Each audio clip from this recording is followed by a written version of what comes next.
Ladies and gentlemen, if you'd like to have a seat, we're going to get started. We're already about 5 minutes later than we wanted to be.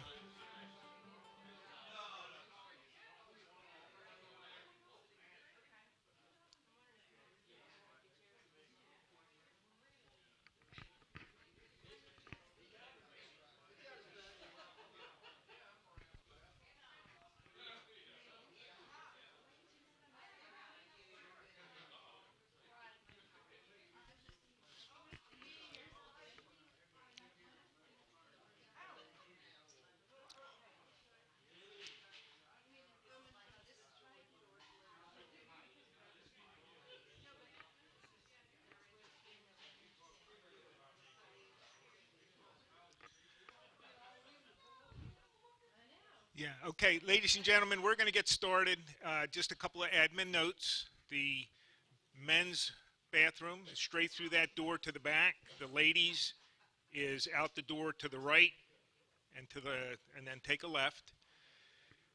We have some refreshments if you haven't picked up on that. Again, we apologize for starting a little late. We didn't realize the convention was this afternoon, so we'll probably have some stragglers coming in maybe a little bit later. I'd like to thank you all for coming. I'm going to introduce the candidates here. Our incumbent, Jamie Bowles, for the House District, and challenger, Ken Bird, and then Michelle Lexo is a candidate for our Senate seat, which has recently been redesignated. So that's technically an open seat. So if we don't have anything else, or if there's any questions about administration or whatever, what we're going to do is if you have a question, we'd like you to go over to the microphone over there to the right, to my left, your right, and just line up, ask your question, and we're going to have 45 seconds to ask your question, and we're going to allow the candidates incumbent to answer within 2 minutes, and our timekeeper, Mary Ann, will pleasantly remind you that you're at your limit. So.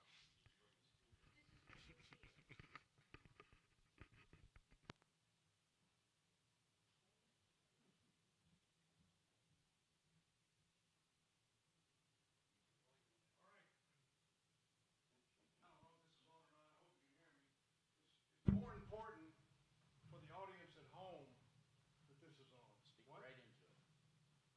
Did you turn it Speak on? right into it. Flip the little switch up. Oh. We're going to ask you to please speak into the microphone, and I may gently remind you all as well, because at home there's a lot bigger audience than I would have thought. I'm disappointed that we didn't have more here tonight, but thank you very much for coming. The reason we're limiting the questions to 45 seconds is because it's so easy when you stand up to ask a question to go on, and we really want to hear from the candidates. And we're going to ask the candidates to limit theirs to 2 minutes. Mary Ann is very sweet, and she doesn't want to cut you off, and I don't want to cut you off either, so I please help us out with that. Now, if a candidate speaks for 2 minutes, and if they're speaking and they have answered the question as best they want to answer it, they can talk that whole 2 minutes. It's their 2 minutes. You can say anything you want. Now, if one candidate addresses another somehow, we'll give them a minute. And we're going to do our very best to be as fair. Well, no, we're going to be fair. So I'm going to ask you, and by the way, you're going to be on camera, so if you don't pick anything that you don't want people to know you're picking. Okay. We'd like to start. We'll just go down the line. I didn't put these out here. They're in no particular order. So we'll start with, may I call of you by your first name? And we'll just, in interest of just clarification, we'll know that. And we'll start with Jamie. Jamie, you have a microphone. We'll be sure it's on. And you'll have, Mary Ann will give you, Mary Ann, where'd you go? Oh, there you are. I'm very observant. I'm trying to, and when you start speaking, she'll start timing. So go ahead.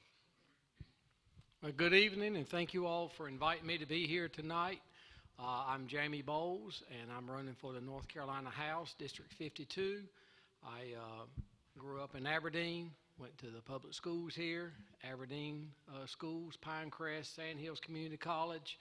And my family and I, we own a local business here, and just fortunate to live in this beautiful community and grow up here. Thank you. Ken Bird is Jamie's challenger. By the way, Jamie is the incumbent.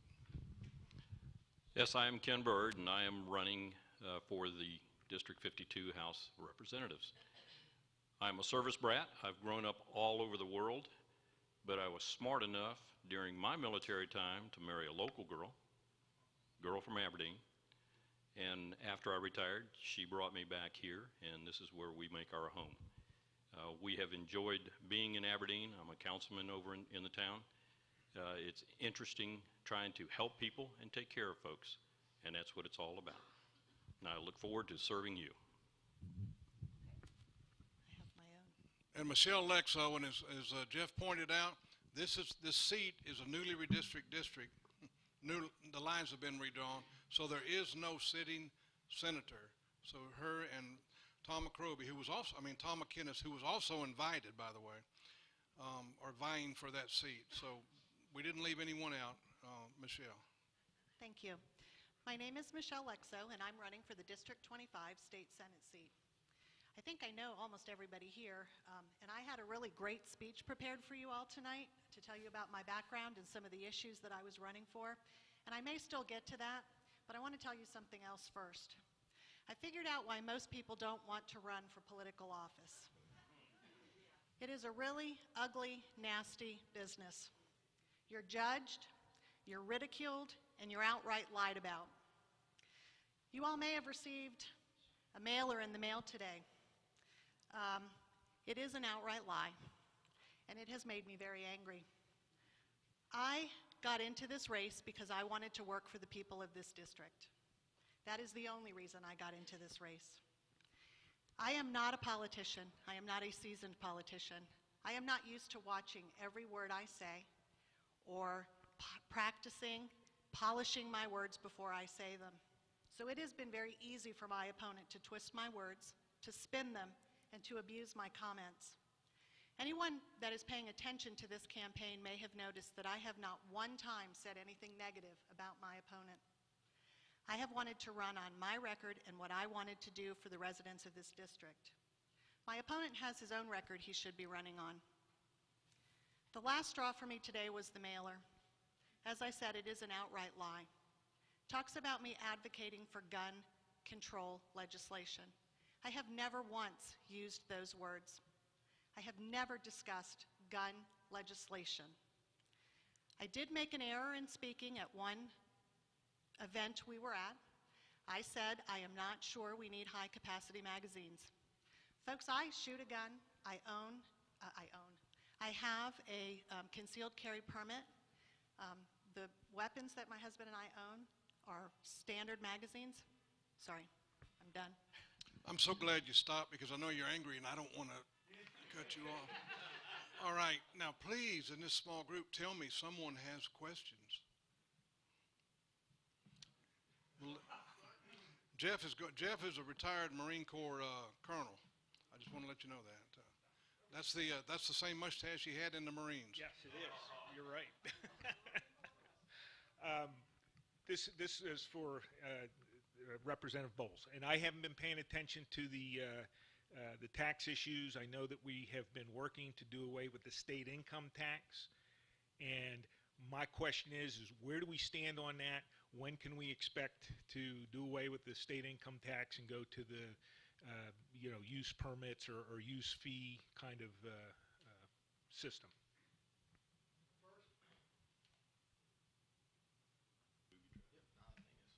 Okay, now we're on. Thank you for the question. The first step was done a couple years ago as far as Jamie, don't look at me. I didn't do that. No, I think it died up. Sorry. That's all right. Yeah, it's on, yes. Yeah. A couple years ago, the first step was made when companies and businesses that were already had a split taxation. Used to be when you go into the auto repair shop, get your oil changed, you were taxed on the merchandise, such as the oil and the filter, and you were not taxed on the services. That was changed at the first step, and your personal income taxes were lowered. The next step we're looking at, I've been told through the physical research, is it's a 6-year process, and next biennium should be a second step as far as the reduction of the personal income tax. Okay, I'm sorry. Next question. We're kind of getting a slow start here. I'm hoping someone has a question. Microphone?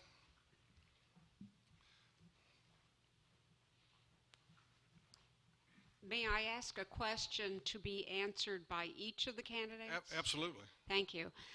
My question is to each of you.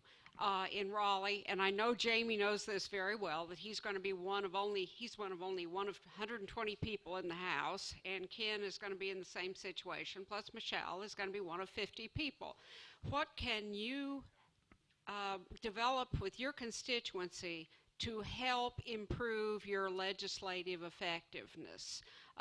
We have, there's tons of bills right now that are stalled in committees, particularly in the Senate, and some in the House as well. But is there any way that you can work with your constituency to improve your legislative effectiveness? Thank you.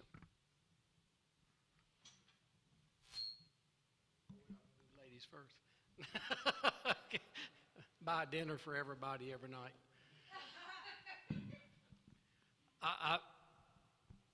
Thank you. Okay. I do work well with our constituents. I have been appointed deputy majority whip by my peers, and I do work with them. It's a matter of just communicating and talking with them and getting to know your seatmates and everything. I will tell you that since and I know you probably don't want to hear this, but since the lobbyist laws have changed, and people can't go out and eat dinner together at night anymore. When people leave the legislative building at 5 o'clock or 6, they form these little groups and they go and eat by themselves. So they don't go out and, whereas lobbyists would take 50 people out to dinner, Democrats, Republicans, Independents, and you would sit around a table and you would talk about what the issues were. And you don't do that anymore. So, I mean, we've created a monster by ethics training. And, it all sounds good, and it is good. But what it has is isolated legislators that, you just don't go out and socialize and talk anymore. And that's what we're missing in Raleigh. And the law, a lot of it prevents you from doing it. And the other thing is you got the press and paparazzi following you all the time, trying to make a story. So you just normally go home by yourself.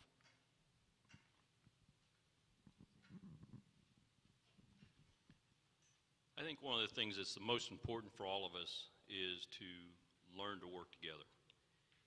There's two groups that I would say we need to work on. First is here in Moore County. What can we do here in Moore County to ensure that we know what it is that we're wanting our representatives to do, and how can we then help them move that through the legislature?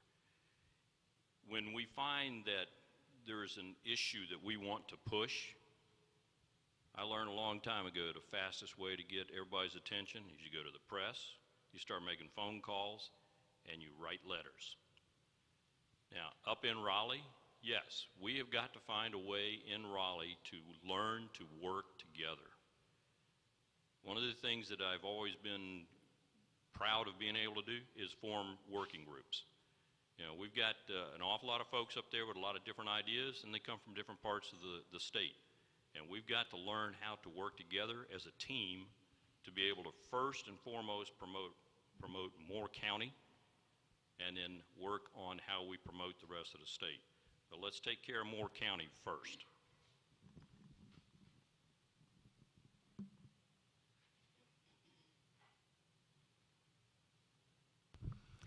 I think one of the words I heard that scares me the most is lobbyists. I think we need to take them out of the picture completely, because I think that's one of the issues that I'm understanding. We're putting needs of lobbyists ahead of needs of the folks in our communities, and I would like to see them out of the picture. We're deadlocked because we're not doing what the constituents in our districts need and want, and we're worried too much about catering to special interest groups, and I think that's why we're not getting anything accomplished. I think making the noise in the press, as Ken said, is one thing we need to do, but get the special interest groups out of the way, and let's work to get what we need in our communities to make it work at home. I can tell you the lobbyists are a big problem. We have a question. And if you came in late, we're limiting our questions to 45 I heard you. seconds. Okay. But you can cut me off because you're bigger than me. So. No. Yeah. Okay. Go ahead. Michelle, and all you guys, put on our agenda, what do we do about lobbyists? I've been to Washington, D.C. 25 or 30 times. What's going on in our own state? Why don't you take them to dinner and you pay? It's expensive, right? There's a lot of them. But anyway, let's do something about that. Follow the money. The money's the problem. I have a different subject. We have a very hot controversy in this town. They want to put roundabouts in the middle of Midland Road. I was born in Trenton, New Jersey. We had roundabouts, as you call them here. They're called circles 100 years ago.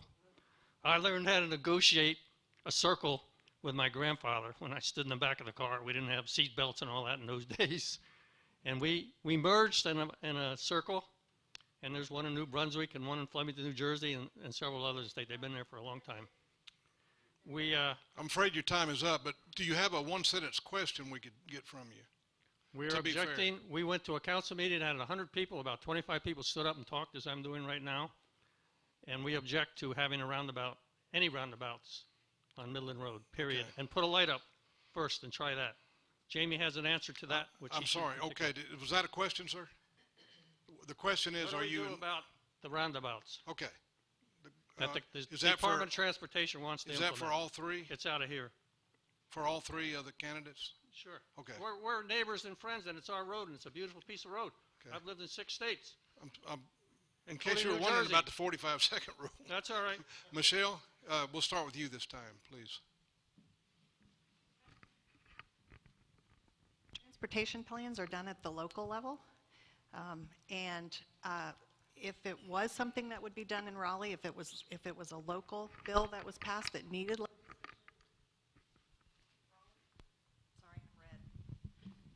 It is a state road. That is true. I would certainly help with the will of the local people to try to get legislation passed as long as it was the will of the local people. I would do what I could do to help you in Raleigh.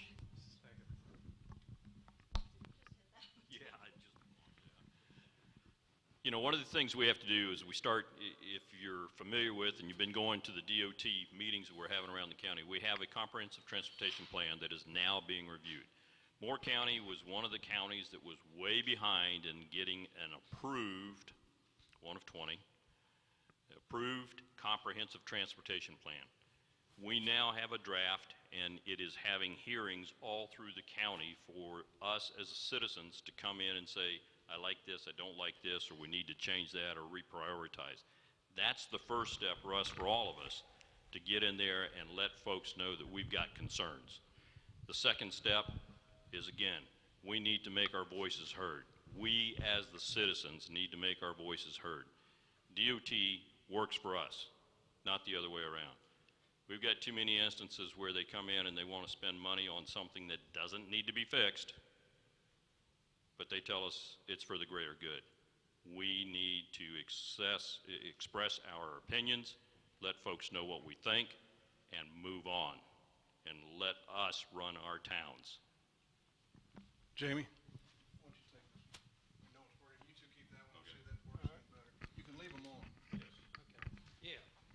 All right, thank you. I think the most important part that the two candidates up here said that it's a local issue. The state of North Carolina gave this community, the municipalities, and the county the ability to plan their own transportation needs, and they have not. That was their decision. The state, their state-maintained roads. I'm not defending them of their actions or anything, but you have to understand that if the local transportation strategic plan, that they're not designing or passing one, the state has to look at what's for the safety of the motorist. And that's when they came in with the recommendations as far as Midland Road and understand 15501 and US 1. I didn't agree with it, but the local municipalities in the county has the opportunity for their own destination. That, you know, they put those two back to the local people. And they have not, and understand they're in the process now of passing one, but we were the only county in the state that hasn't done it in the last 10 years. That plan has not been submitted yet? The transportation plan? It's in a draft. Okay.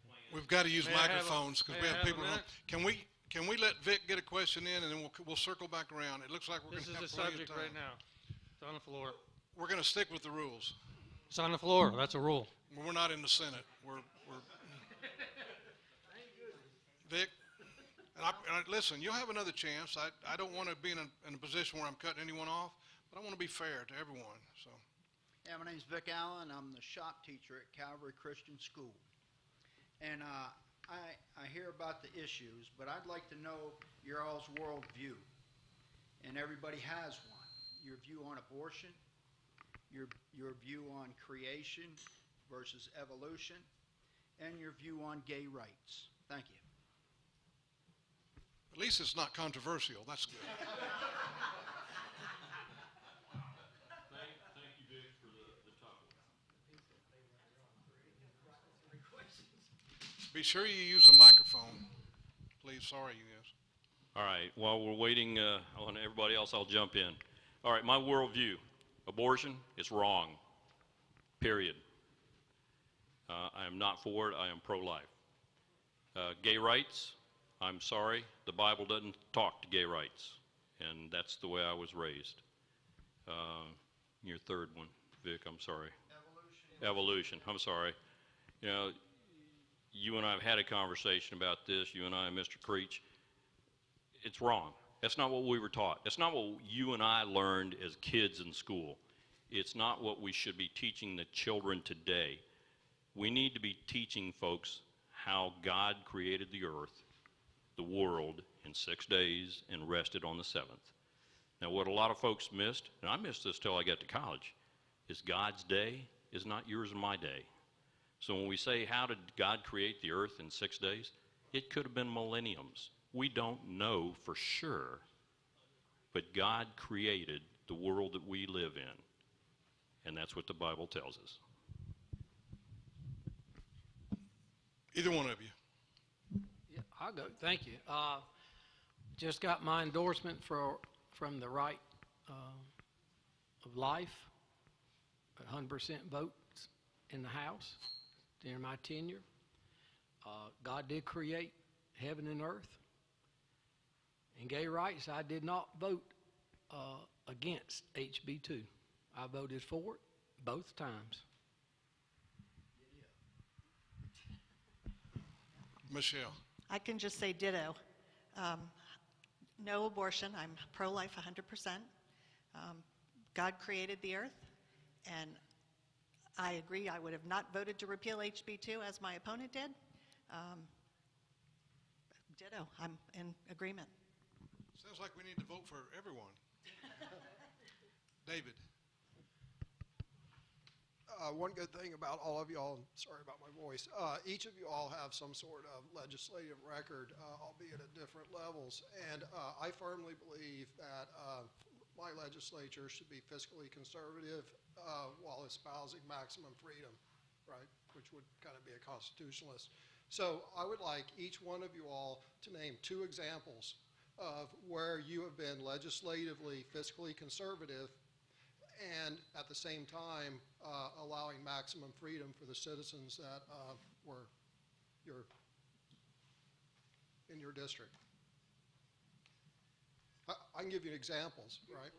So, you know, the Constitution, well, I don't want to lecture people, but, you know, it is intellectually dishonest to have legalized alcohol and have marijuana be illegal. So, you know, that's a constitutional freedom issue. Large capacity magazines. You know, I heard one of you all say, supposedly, I don't know why someone would have magazines over 6 rounds. Well, that's a freedom. Why would we legislate away freedoms? David? Why can't people have chickens in their backyards? You know, all that stuff Time is up, sir. restricts I'm freedoms. sorry. Ask me a question.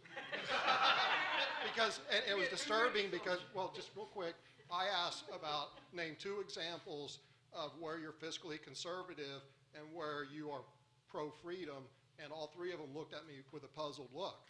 Yeah. I think you should rattle that off the top of your head if you're running as a Republican. Okay. Who's going first? I guess I'll start, but let me address because I'm the one who said something about the magazine, so I'm assuming that was addressed towards me. Oh, okay. Because I also said something about magazines, but mine wasn't specifically about regulating magazines. My comment was I wasn't sure if we needed them, but mine was a comment out of ignorance because I've personally never used one. So I don't have an intention of regulating magazines, so let me make that very clear. So my fiscal conservative nature is our budget in Whispering Pines. We are very conservative in all of our spending in Whispering Pines. We have okay, my brain just stopped. That's really bad at my age. We have a fund where we put money to repair our infrastructure, an infrastructure repair fund, that's what it's called, every year so that we can make sure we maintain our dams, our roads, and we do that so that we don't have to raise our taxes on our residents, and that we can add services for all of our new residents moving in. I think that's one way we're very fiscally conservative, and I vote for that every time. I would continue to do that. Freedoms, we we live in a community where we have to be mindful of all of the folks that live there, so we do have some restrictions, but we try to be very mindful of not being too onerous with our ordinances so that people do have the ability to use their property in the best use and the highest value for high property values as much as possible without infringing on their neighbors. But again, we live in a densely populated community, so we have to be mindful of everybody's rights. So I don't know that I can give you specific examples of that, but we look at every situation as they come up and try to not pass laws where we are infringing on people's rights.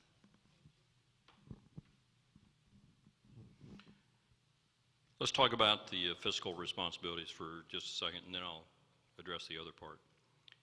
In Aberdeen, which is what my background is, we have been extremely fiscally conservative. Now, my opponent has chosen to make a big deal out of the fact that the first year I was on the board, we raised taxes in Aberdeen 4 cents for the first time in 20 plus years. We wouldn't have had to do that if the North Carolina legislature had not taken away the business use tax. That was $120,000 that Aberdeen lost. We had to make it up some way. We held hearings with all of our town members, and we offered several different options.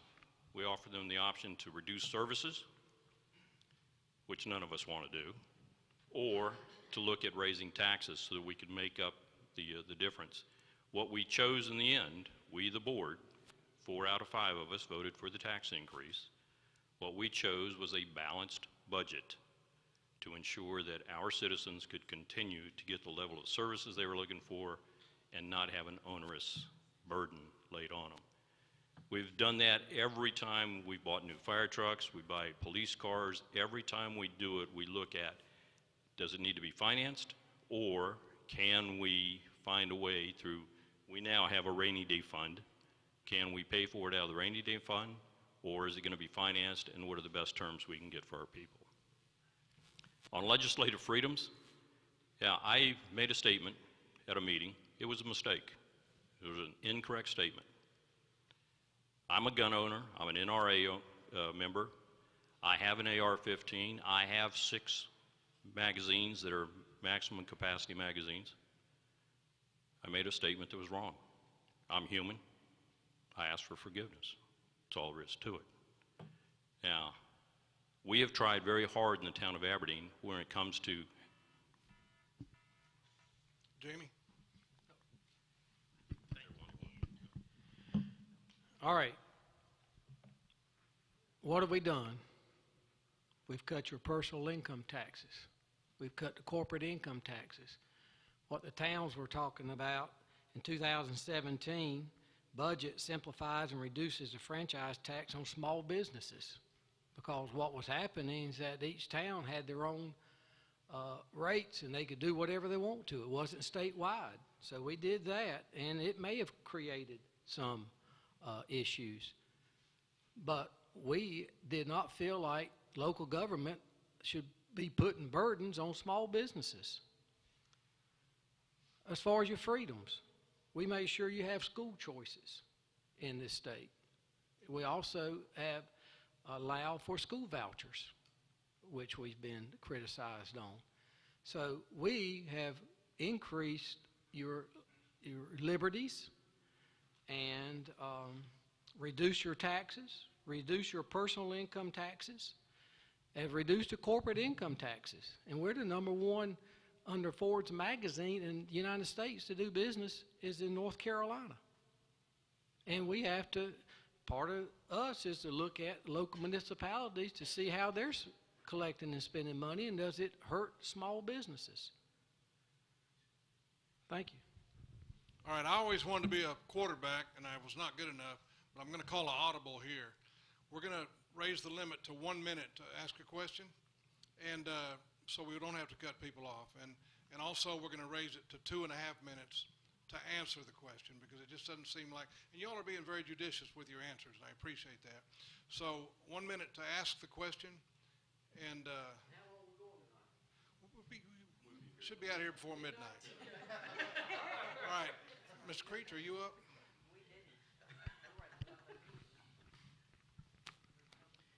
My name is Dwight Creech, and I'm the principal at Calvary Christian School here in Southern Pines. We've had one to speak on this. I'd just like to ask the question, are each of you NRA members? And if you're not, I would suggest that you think very carefully about doing that. The next thing is, when it comes to magazine capacity,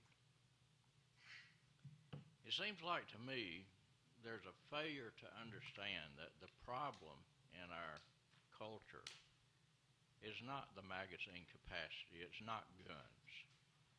It's people and their worldview, the worldview that they're being taught. And I think that it's largely a result of secularizing our entire educational system. I'm sorry, sir, but 1 minute's up. That was a minute? Yes, sir. I promise you it was, Dwight. I'll come back. Well, do you have a question you can put into a sentence? And What would be your view on the value of life as it relates to capacity of magazine? Is my life not worth 35 rounds? Is it limited to just 5 rounds? That's the question. thank you. Answer your first question. I am a member of the NRA. I don't know if you're, yes, I am. And I don't believe we should regulate magazine capacity. So is that the answer you? So my worldview is life is the most important thing there is, and we shouldn't be counting that by the number of bullets or shells or whatever. Michelle, I got a text from someone at home, and they're saying that you should talk a little louder so they can hear you at home. So just a note. And Ken? Okay, as you already heard, Mr. Creech, I am an NRA member, and I've been shooting since I was 9 years old. Yes, I freely admit that I made a stupid statement in a meeting 2 weeks ago. It was incorrect, and I'm sorry for it, and I've told everybody that wants to listen that I'm sorry, and it was an incorrect statement. Now, magazines, you know, if, like I say, I got an AR-15 and 6 30-round magazines in my gun cabinet, and they're all loaded. They're not just sitting empty in the gun cabinet. I take my kids out and my grandkids out shooting on a regular basis, and I teach them marksmanship so that they know how to shoot, not just point and pull the trigger. That, to me, is important. That's part of the family values that you're talking about, that, you know, we as parents are responsible for teaching our kids responsibility, both for their actions and for their own safety. Firmly believe that we've got to teach our kids to take care of themselves. We may not always be around. I plan to be around for a while, but we may not always be around, and our kids need to know how to protect themselves and our family. Preacher, thank you. I am a member of the NRA, and I wish I'd have brought my certificate where they just endorse me for my votes.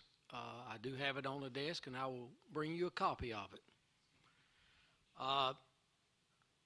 Guns are kind of like the trees on Midland Road.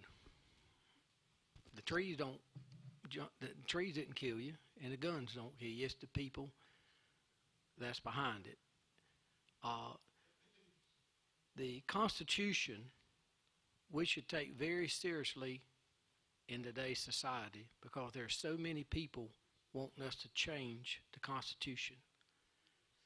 If any part of the Constitution is ever amended, then we've lost all of our rights.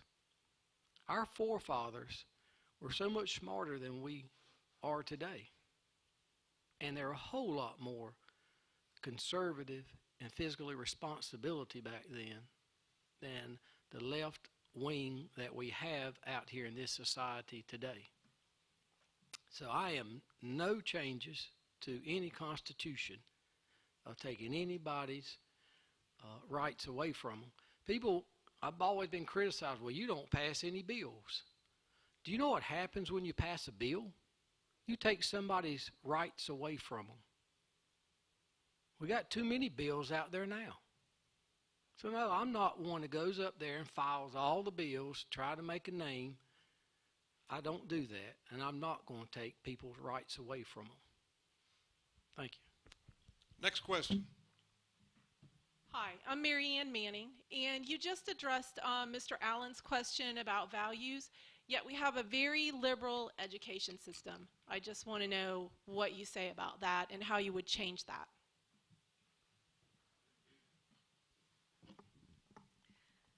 I am not in favor of our current education system for a lot of reasons, both the way we fund it and the type of programs and policies we have in place. I'm not a fan of Common Core. I think we need to do away with it. I also am thinking that we need to do more block grant type funding for our districts so that we have more say in how we actually provide education within our district, how we hire teachers, how we place our teachers, and what type of curriculum we teach. I think we should have more local say in how we do that. It'd be okay with me if we quit taking federal funding altogether, because we get about 11% of our budget from the federal government. We spend about 18% to implement the mandates that come with that 11%, and it also comes with Common Core. So I think we need to take a more fundamental approach, take some of the nonsense out of how we fund and the type of policies and programs we have in place, and get back to basics. Quit teaching to a test, start actually working on a good, well-rounded education that brings some common sense back into teaching our kids. I am a big advocate of reading, writing, and arithmetic. You know, and taught to the tune of a hickory stick. You know, didn't have any problem learning when I was coming up. Didn't have any problem teaching my kids in school because we didn't have all this stuff that we're trying to teach the kids or force into them today in the curriculums. We need to get back to basics. Michelle and I both agree on the federal funding. You know, I'm sorry we have to take it. We need to find a way to supplement and do without federal funding. We don't need all the strings that come with the federal funding. We got enough strings in the state. We need to find a way to get back to basics right here in this county, and the county needs to have a say in the curriculum. You know, right now DPI runs everything, and we test to meet DPI standards. That's wrong.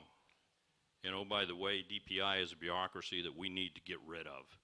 There needs to be a much better system put in place to help with our schools to distribute the funds, to run the curriculums, and to get our kids educated and ready for tomorrow, not just to pass a test.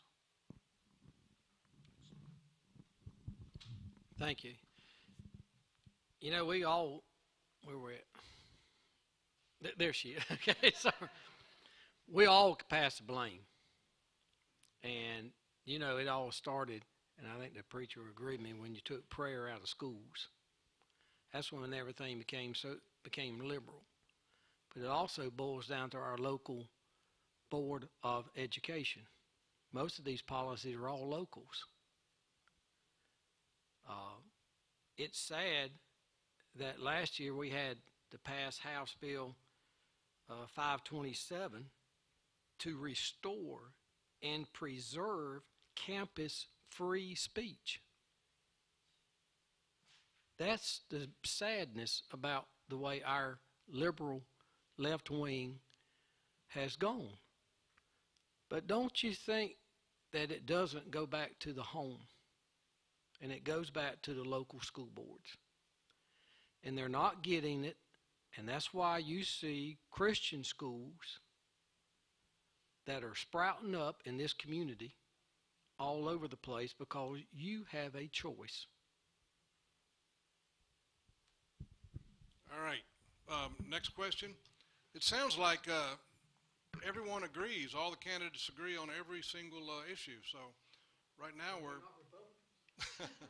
Well, then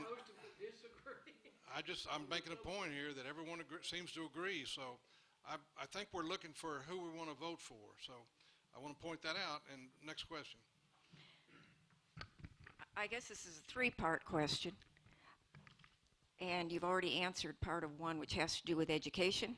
What is your position on the $100 million slush fund bond that is going to be managed by Grimesley, Dennison, and Dempsey?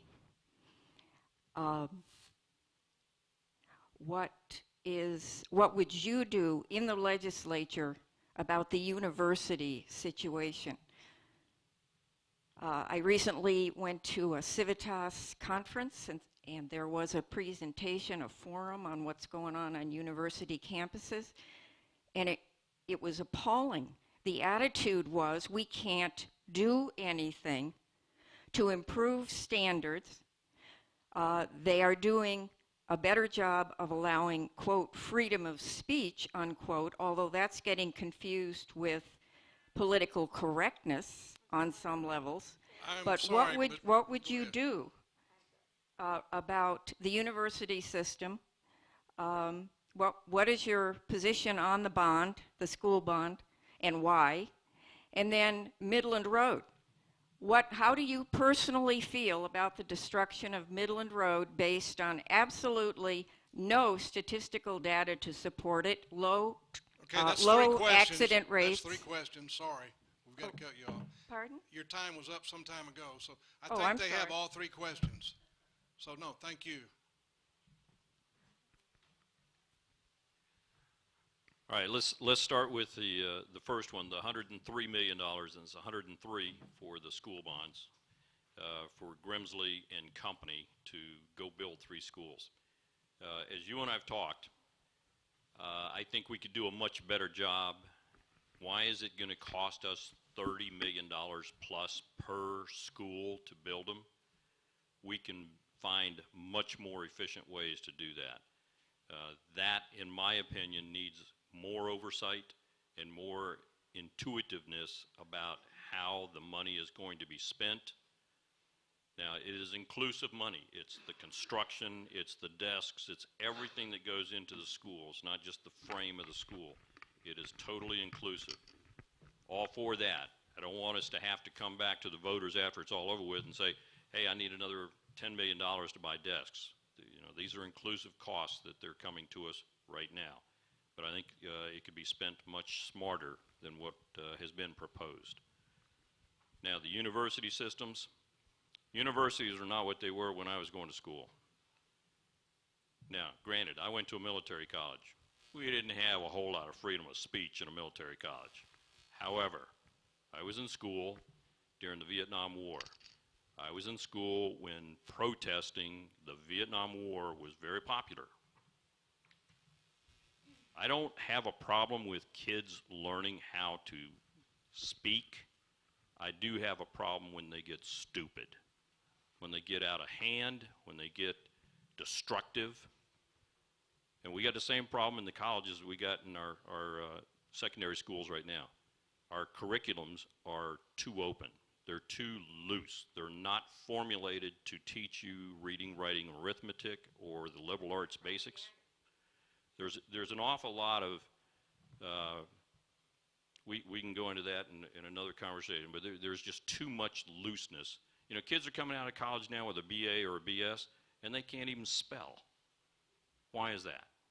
Why are we allowing that? Okay, Midland Road. Midland Road is a local issue. We have had town meetings. The town of Pinehurst held a hearing. The town council heard from the public. What is your view of it? I asked for a personal opinion. Your time's up, sorry. Time is up, and I'm sorry too.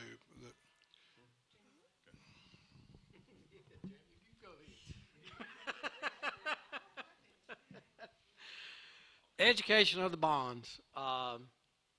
You know, I'm for it. I do have concerns of the cost, as Mr. Byrd said. They are going to need to be built, but I've also raised the question in this county, do we have a building problem, or do we have a building maintenance problem, and also do we have a building management problem? And I don't think any of the other two questions have been addressed. I've already voted. I voted for the bonds. Yeah, I did. Sure did. You didn't see the bowls for your endorsement? Yeah. I ain't going to tell you what mine said, did I? But universities, North Carolina's been under Democratic control for 140 years. It wasn't until the last 6 years we took control. The General Assembly appoints the UNC Board of Governors. The governors serve an average of 6 to 8 years terms on their boards. It's taken us a long time to put conservative board members on there and to get the liberals off. We're not there yet. We are working on it. But it was sad when we had to pass this to preserve campus free speech. But we did. Midland Road, my view is, I think the state transportation has done a equitable job. I think that they have looked at cost and safety, and yes, I did support it. And you heard the letter that I wrote in support. In both councils, which this was a local issue, they both approved it. Michelle? I also support the bond issue with questions and reservations. I believe we need to continue to build our education system here, but I am concerned about the costs. I've also had conversations with Dr. Grimacy and the school board in relationship to where the schools are being located. They weren't interested in my input, but I did offer my input. But I am in support of the bonds. I think we need to build the schools. Midland Road, I personally am not in, personally, just me, Michelle, not candidate Michelle, am not in favor of changing Midland Road. I think it's a historic, scenic road and would not like to see changes made to that road. But that's just me personally. On the colleges, I want to see us work on more technical programs through high school and out and immediately after college, so we don't need to have a liberal four-year college that's not working for a lot of our students anyway. They come out of these four-year colleges with huge amount of debt, not a lot of education, and not a lot of prospects for a job. So I'd like to see us focus on more technical training outside of, right after high school. I think some of the legislation that's coming out of the General Assembly now, as Jamie said, to try to tamp some of the, as you term it, propaganda down, is in the direction we need to go, and getting our Board of Governors into a more conservative framework is going to be helpful. Okay, before we continue, I have a suggestion. We've seen a couple, maybe 3 times, where a candidate did not get a full chance to answer the question, but it's because they talked about their answer before they gave the answer. So maybe a polite suggestion, maybe we could get the answer up front and then talk about it, because she asked 3 very specific questions. And so and then I would be interested, and I think everyone would, to know how you intend to impact whatever it is we're talking about, because that is the issue here tonight. Next person. Hi, I'm Pam Finney. I'm a teacher for many years, and the one thing, I'm going to pair it off of Mary Ann's question, and that is I'm very concerned about the textbooks that are going to be coming out in the future. I just heard about a textbook, a sample textbook for next year in the state of Ohio, and there are very negative, biased opinions of our president, and I'm very concerned about the PC biased, and I'm also very concerned, and I think we need to look at the publishers. I'm finding a lot of publishers now are becoming very liberal. So I'm really concerned, especially in the primary and also in the social studies and civics classes. I agree with you, and actually I was reading an article today. Apparently they're going to do a pre-AP course, which will start in the 9th grade, and they are doing the same thing with those textbooks. They're going to start, the word I read was indoctrinating, starting as early as the 9th grade with the pre-AP courses. So that is one of the reasons why I'd like to see more of the decision making at the district level, where we don't have to just have a mandated set of textbooks or a mandated curriculum, and allow our district to make decisions on what we're going to teach and what materials we're going to use. And then we, the voters in this district, will be looking at our school board and our superintendent, and if we don't like what they're doing, then we get to make that decision and vote. I just had a real quick question, if I may, for Mr. Bowles. Can we let them answer that one? And yeah. I'm sorry, I want to be fair to everyone. Sure. So. Well, we got to get, again, I go back to DPI. The DPI that is in Raleigh, I don't know how it came about. I don't have enough information on that. It needs to be dismantled, and we need to start over. Our kids need the basic books. We need to find publishers, and again, I agree with Michelle, the local level should decide. It should not be a mandate that comes out of Washington or out of Raleigh that tells us how we're going to teach and what we're going to use. Our local school board should be responsible to you and me for the teaching of our kids. Will someone tell me what DPI is? I'm sorry, Department of Public Instruction. Thank you.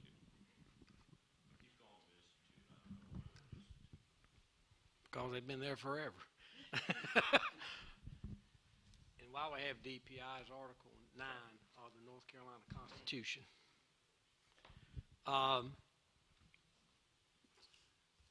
what was your question specifically to me? Yeah, my question to you was, who is it that decides the textbooks? Is it the state level? To be honest, I cannot answer that. I will find out. But I do know that your local school board has some discretionary in that as well. Because if you've noticed around the state here, a lot of the local boards have issued or banned books and classes. And I'm not sure if Reverend Creech I may. sort of think we really need to do a really good job on that, and especially in the future, because I Well- think it's the new stuff coming down. The new textbooks are the ones that I we need to agree, be and- really concerned with.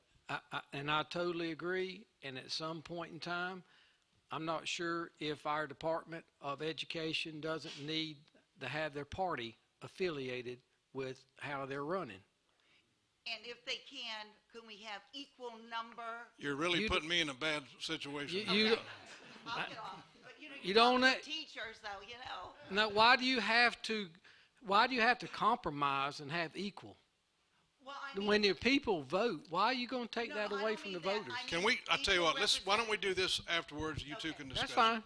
I'll be And- around. okay. And did he get his full 2 minutes, 2.5? Okay, I just want to be sure. No, you were fine, it was, and I'm sorry. Next question, please be one, because I'm going to really be in a hurry. There's no reason you can't go to the end of the line and come back. Yes. Now I'll talk to them. Good evening. I'm David Miller, and I have two quick, I hope, questions. One is illegal immigration, illegal aliens living in this state. I don't have exact numbers for Moore County, but I know the taxpayers of this state are forced to spend billions of dollars on education, health care, welfare, transportation. In fact, there's a move afoot to give illegal aliens driver's licenses in this state.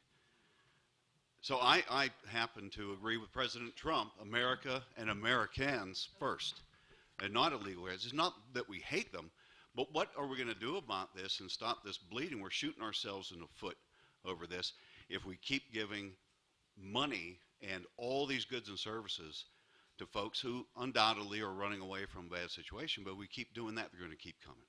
And they're pushing us, legal residents of this state, out of the way. The second thing is a legal influx into this county, and that's veterans and active duty personnel.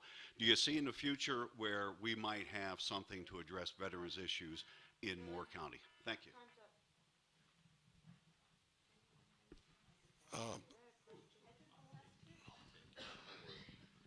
All right, illegal immigrants, aliens, we got to stop this. America is for America. I am a firm believer. Let's put the shoe on the other foot. David, if you or I went to Mexico, do you think we'd be treated the same way? Would we get the same benefits, the medical, the social services, et cetera? And the answer is no. America is a wonderful country. We are a melting pot. We have always been that way, but it needs to be done legally, not illegally. When I first moved back to North Carolina, I was down there getting my driver's license.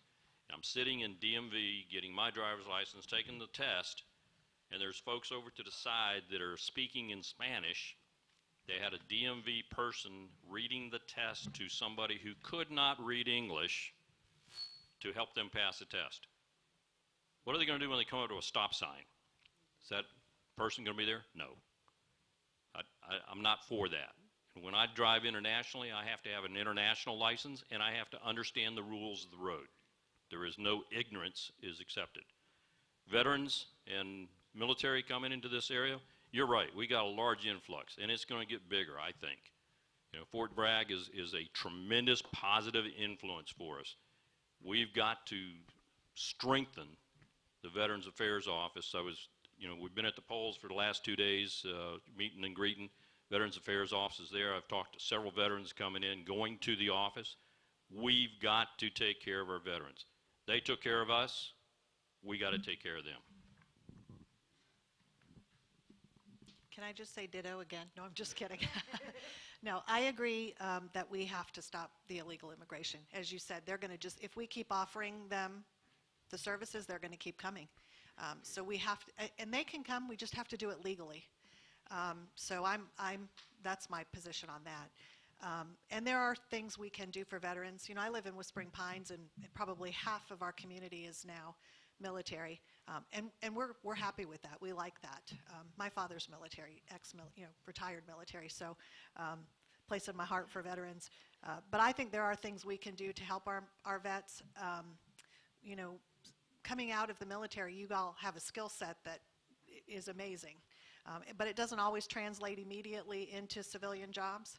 So we need to find a way to make it easier for you all to transition into civilian jobs.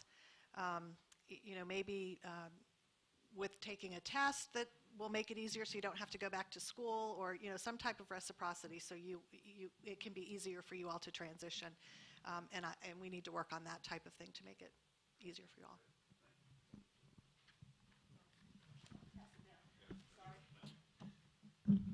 Illegal immigration. I would have thought we have a Republican House, a Republican Senate, and a Republican President, and they're still not supporting our president on immigration. They have kicked the can down again. Every time I see Richard Hudson and Tom Tillis and Richard Burr, I said, I just can't believe it. You're in control. The president has asked for it. This is nothing, I'm not passing the buck, this is nothing that North Carolina can come up with a national bill. We do have, even in our neighboring county, which they consider themselves a sanctuary county, is Chatham. And we're looking at doing economic boycotts with them as far as the state. But this is a federal problem. It's not it is a state because it's been dumped on us, and we're having to educate the children. So, but it is very disheartening that we have a federal Senate, House, and President, and they still will not do anything about it. You talking about veteran affairs?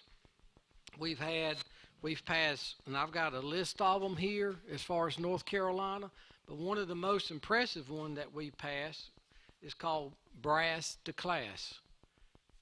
And we understand, as they mentioned before, that if you're an MP in the military and you come out, you have some qualifications to become a police officer in this state. And we are going to give you credit for that. And so those programs we are and have already passed. As far as the wives of soldiers or husbands of soldiers come in, they've taught in other states, and they get here and they say, well, you're not qualified to teach in North Carolina. It's just ludicrous. So we have passed bills to is it the word reciprocity? Reciprocity, thank you. I can't spell it either. But we understand and we've acknowledged that, and we have passed those. And we've had a bunch of legislation here that has been passed, and I've got copies, and I'll get them to you. Thank you. I can't say that word either, Jamie. I really can't. Miriam. This is going to be simple. It's either, I think, pretty much yes or no. We receive approximately 11% of our education budget here in North Carolina from the federal government. It's got strings attached. Best guess from John Locke Foundation is that we're using up 38 to 40% of our total budget on education to comply to get that 11%.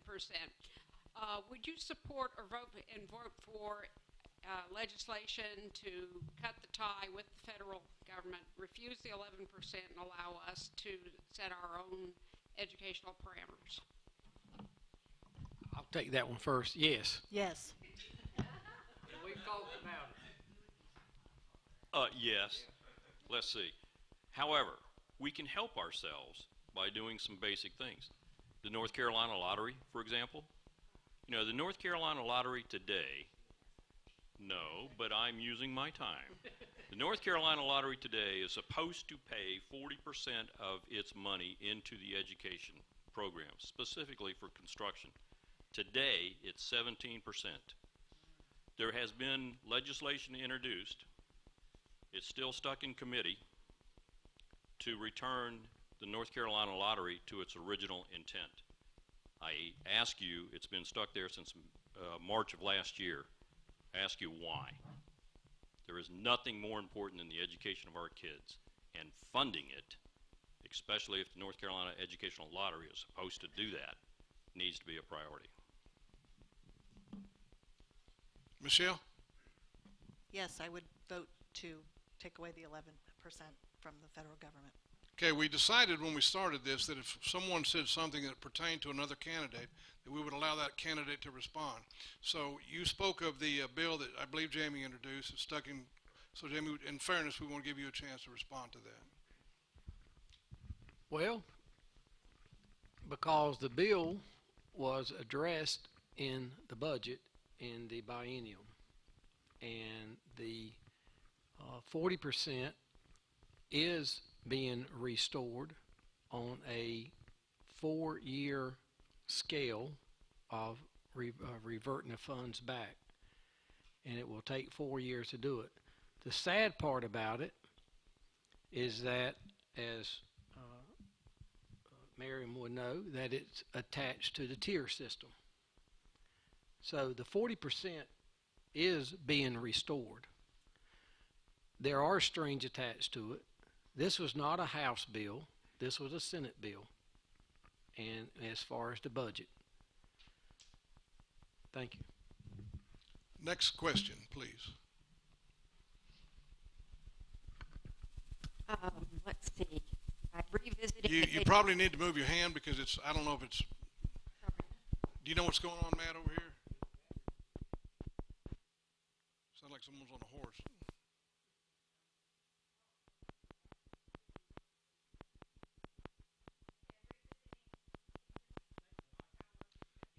I want you to use this microphone, please. Here you go. I want everybody to be able to hear you. Okay, I'm revisiting. Okay. Revisiting 2 questions. One, regarding the university situation, the curriculum issues, and related to that, the DCI, which I don't know a whole lot about, but it's a good point. I believe Jamie said, made a point regarding the 6 to 8 year terms of the Board of Governors, and the Board of Governors is a central problem in this. Why can't the legislature, or what would you do legislatively to pass some sort of law that would limit those terms and or do an end run around the Board of Governors so that we can restore education to the North Carolina university system? And one of the questions I asked the people at the conference was, who's looking at the curriculum? Who's looking at the textbooks? Who's sitting in the classrooms?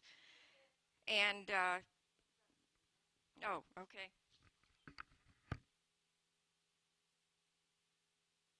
Who's to go first?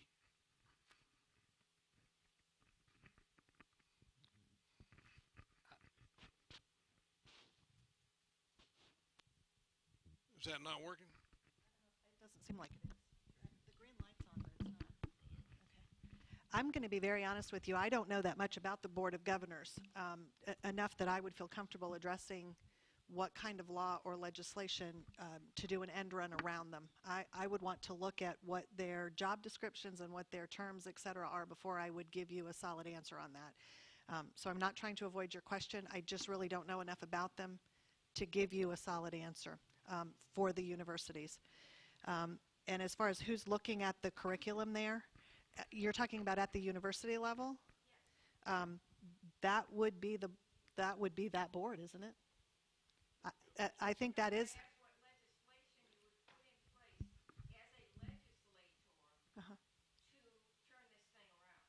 Limit terms, Yeah. require in the law that they have to review textbooks, they have to look at curriculums, whatever comes to your mind. Okay. Yeah, as I said, I would want to do a little bit more research on the actual Board of Governors, what their job descriptions are, their term limits, et cetera, before I could give you that answer. So I'm sorry, that's something I'm not prepared to answer you on. Thank you. Well, let's talk about the first part. The first part is 6 to 8 year term limits. We're running for the House and the Senate. Our terms are 2 years. Why would somebody else have terms longer than ours? You know, we need to change the term limits, whatever it's going to take, the legislation to be introduced, to put the term limits either back to 2 years or a max of 4 years or something, so that there is constant rotation. The biggest problem we have, and Michelle and I talk about term limits quite a bit when we're out talking to folks, term limits are there for a reason. Term limits should be there for a reason, I'm sorry. And they should be there to refresh the people that are making our laws. When our forefathers set this country up, they were citizen soldiers. They went and did their jobs and then went back to the farms. We need to return to that basic. Now, we can do that by changing the term limits, and you know, nobody should have longer term limits than the sitting legislators, period. You know, why don't we have term limits on the legislators? I don't know. We'll introduce it. We'll introduce it when we get there. Won't be popular, but we'll introduce it. DPI, again, I'm back to the Department of Public Instruction. Still want to make them an institute. Department of Public Instruction needs to be completely redone. Turn it upside down, gut it, and start over. And start with people that have got some common sense. Thank you. Well,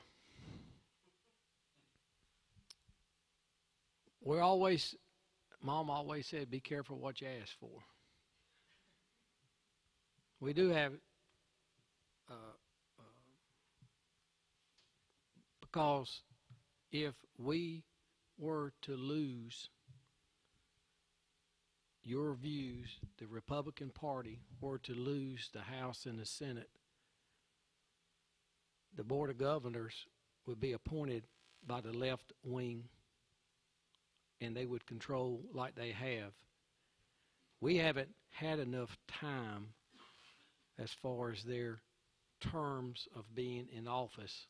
There's about 30, and don't hold me to it, 35 Board of Governors from throughout the state of North Carolina for the campuses. So it's taken a while to turn that ship. So if you put things in place that gives the left wing a whole lot easier to go in and turn the ship quicker if they ever, and I hope they never get back in control, that's what you have to look at. Jamie mentioned Mama. Mama's here. I'm sorry, but I want to introduce you. And she's a wonderful lady, and we almost lost her not long ago, and thank God she's here, and she looks wonderful, and so very happy you're here. Next question.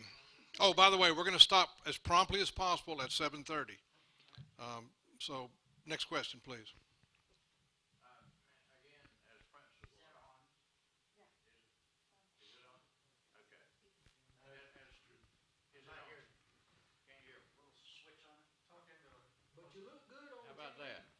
Does that work?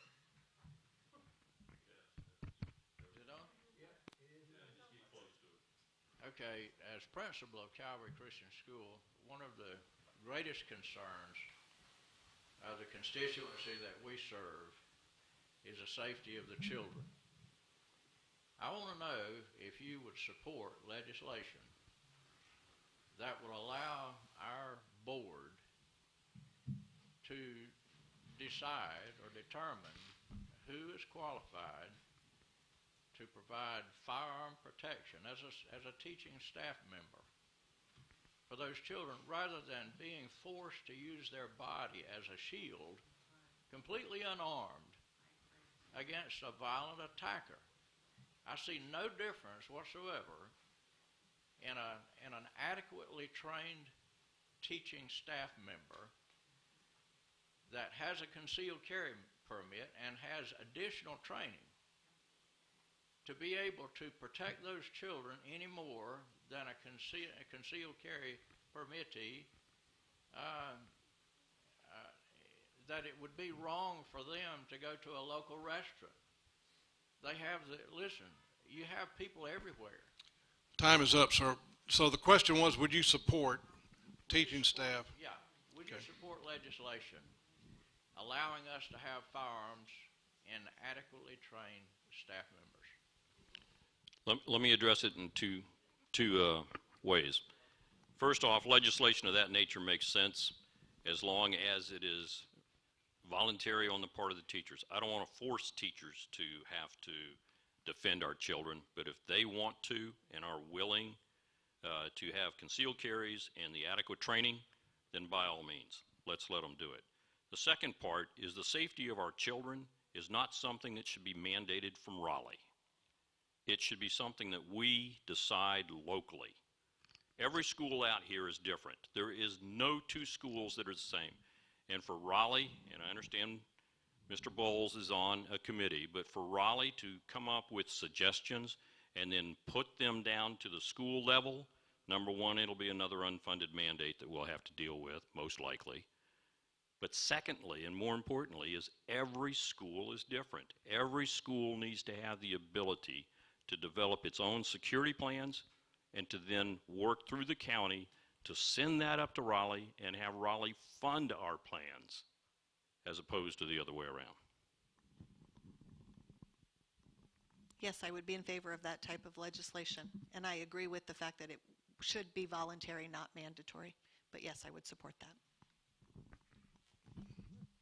And me and you have had a couple long fireside chats on this, and I'm with you 100%. But I also don't think that, as Mr. Byrd stated, that you develop your own plans and then you want the state to pay for it. I think the decisions should be local. You are a private school, a Christian school, and you have, as they mentioned, I think you have people or parents that would volunteer for the training. I think you should have that longitude, and we've have talked with several legislators about this before. But where I differ with Mr. Byrd is that you expect Raleigh to come into your private school and pay for it, because when you get a government check, what comes with it? Attachments. And we don't need no more. I have a question. I could get one in because everyone's asked one. 2 parts. You timing me? Take that time off. I can ask this very easily in a minute. All 3 of you are running, and all 3 of you have an opponent. What is the number one criticism that you have of your opponent, if you have one? Because I haven't really heard you disagree on much yet. And number 2, why should we vote for you? Why should we vote for you rather than your opponent? Very generic questions for all 3 of you. You'll notice I'm going first. So I got into this race to run for Moore County initially because I thought some of the legislation coming out of Raleigh was not very good for Moore County. I started going around the district, which, as I said, includes Richmond, Anson, and Scotland counties. Legislation is not working for those counties either. They are very poor, very rural counties. They are not getting any better. They are the highest taxed, highest unemployment, zero growth counties in the state. They are suffering, and we need to find a voice to help them. The tier system, I don't know if you all are familiar with, and I don't have time to go into detail. We are tier 3, they are tier 1. The system is not working for either of those tiers. We need to do away with the tier system and find a better economic growth plan that will help the tier 1s and not penalize the tier 3s. I want my voice to help do away with that system. I also want to propose term limits for legislators in Raleigh. There is no person that is indispensable to this system. After a certain time, we need new ideas, new people. And I would ask that you look at my opponent's record on several issues that have come up tonight. I will let you do that on your own instead of me pointing those out to you. And I just would like to be a strong voice for you in Raleigh because I don't think we've had one, and I don't think the rest of the district has either.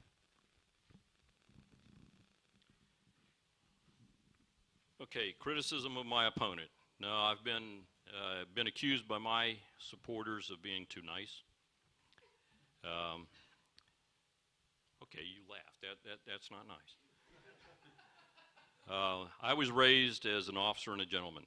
I was raised by my father, who was an officer.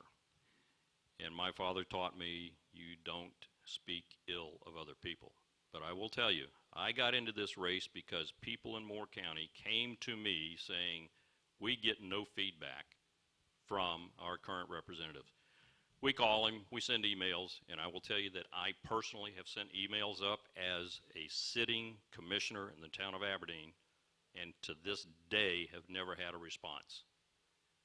You know, when my representative will not respond to me as a commissioner or as a citizen, there's a problem. I want to be the voice for the people of this county.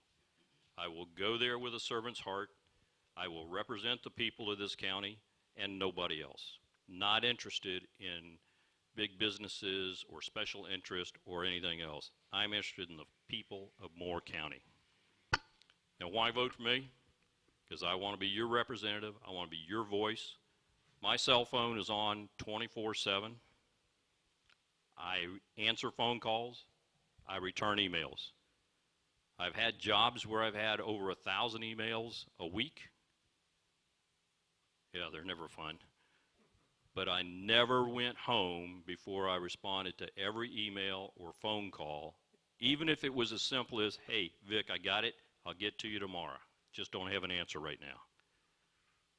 I will work for you and you alone. Period. End. Thank you. Do you all know who Mr. Blue is? H. Clifton Blue? He was Speaker of the House. I used to sell newspapers for him in downtown Aberdeen. We also went through a couple representatives that were not from this area. And the last representative, I think you all may remember, really didn't represent us too well, more or less understand or know the history or the people of this county. And I ran. I ran because I understand and I know the people and I know the places here in Moore County. Mr. Byrd said he hasn't gotten a hold of me. Well, you're the only one, because every morning at 9 o'clock I'm at my business here, and as you all stated, you need to go to Raleigh, and then you need to go home because it's a citizen legislative, and that's what it is. And I come back and I work, and I'm back in my place of business here every morning, and people come by at 9 o'clock. Do we monitor our emails in Raleigh? Most of the time I don't even go to Raleigh for a month. The secretary doesn't work because we're part-time legislators. But I am always accessible right down here at 425 West Pennsylvania Avenue, and I think Ms. Chu will attest to that. She comes by quite regularly, and the preacher, he can come by and we talk. I wanted to represent Moore County back in 2008 because we were not being represented by someone that was from here and knew our issues. I was not born here. I was born in Charlotte, but I was raised here in Aberdeen, and I know the people, and I have the most awesome job in this community, besides a legislator, is the funeral director. And don't you think that there's not 1,000 people that don't come through my office every week that I don't meet? And that's the most awesome responsibility that could be bestowed on anybody. And I take it with great trust to this community. And I feel like I represent the people here very well. And I ask you for your support. Okay, now our time is up. I would like to ask each one of you, you kind of did it just now. We'll give each one of you 2 minutes, wrap up to say anything that you want to say, and we'll go alphabetical order.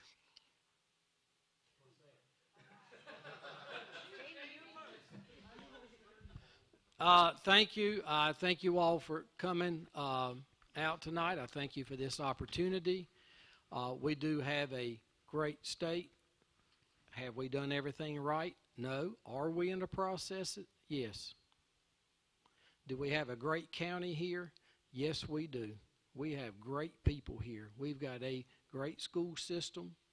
We've got great people that volunteer in this community that makes this such an asset to us that it is unbelievable. With that, I am proud to have been raised here, the public schools here, and I am proud to serve you as your representative here for Moore County. A few minutes ago I said that the reason I ran was because of communications. I can't tell you the number of folks that I've run across in this county as I've gone from one location to another that tell me they have never heard from their representative. I want to change that. I want to be your servant. I want to be your representative, and I will work for you and only you. Nobody else. No, I wasn't raised here. Yes, I married a local girl. Yes, her family has been here since 1939 out on Pine Bluff Lake Road. Her granddaddy was one of the hardest working farmers I've ever dealt with. Had more common sense than any 10 people I've ever met. 5th grade education. They were good salt of the earth folks. That's the kind of people I want to represent. That's the stock that we come from. My daddy was a farmer and then went into the military. You know, we have all been given the basics from our parents and our grandparents. I want to take those basics. I want to bring government back to the people, by the people, for the people, and be your representative.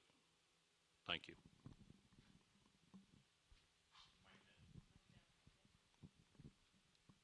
I just want to say I have, everywhere I've been, and I've lived all over the world as well, my father was military. As an older person, adult, I have always tried to be involved in my community every way that I can. I've tried to serve this community since I've lived here. You know, I was going to give you guys a long history of the things I've been involved in when I started, but I was so mad when we got here I couldn't do that. But I love serving this community as the mayor of Whispering Pines. I have enjoyed meeting so many people through that process and through this campaign process. The negative part is the small part. The positive part, as I said, is meeting new friends all through this district. I feel like, as Jamie said, this is a wonderful community. We have so many assets, so many positive things, but there are some things we need to work on and do better. I have no agenda. I have no, personal stake in any of this other than I want to work to make our lives better here and the lives of everybody else. So I ask for your support. I ask for your vote.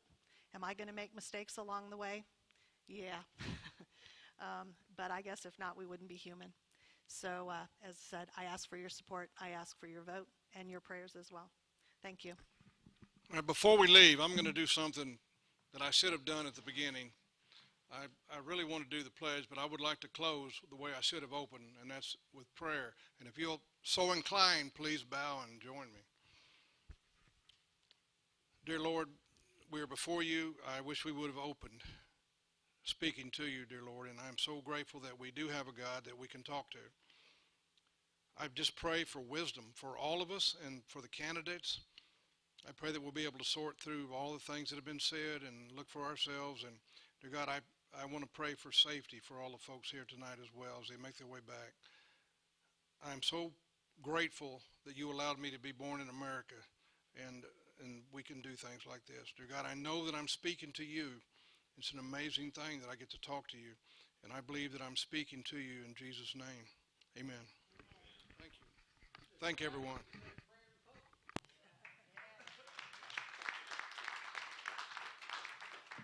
And ladies and gentlemen, we have on Monday night, we're going to be doing another forum up at Philly and Colts.